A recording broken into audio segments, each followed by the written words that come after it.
Ano ang itinuturo sa atin ng unang Korinto 14:33? Ganito ang sabi, dahil ang Diyos ay Diyos ng kapayapaan at hindi ng kaguluhan.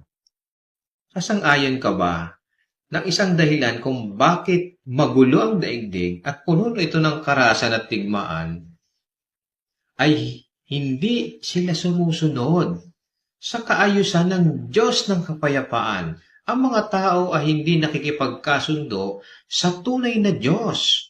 Ang Diyos na Jehovah, nasa Kanya ang tunay na kapayapaan.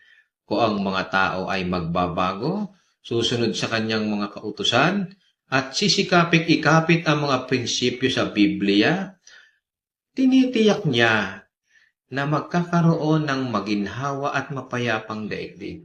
Kaya ang solusyon ay nasa Diyos, ang Diyos ng kapayapaan, si Jehovah.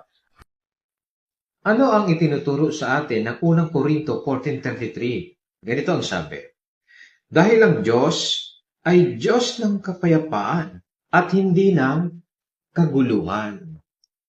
Sasang-ayon ka ba ng isang dahilan kung bakit magulo ang daigdig at puno ito ng karahasan at tigmaan ay hindi sila sumusunod sa kaayusan ng Diyos ng kapayapaan? Ang mga tao ay hindi nakikipagkasundo sa tunay na Diyos.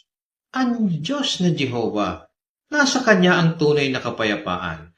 Kung ang mga tao ay magbabago, susunod sa Kanyang mga kautusan, at sisikaping ikapit ang mga prinsipyo sa Biblia, tinitiyak niya na magkakaroon ng maginhawa at mapayapang daigdig. Kaya ang solusyon ay nasa Diyos, ang Diyos ng kapayapaan, si Jehovah.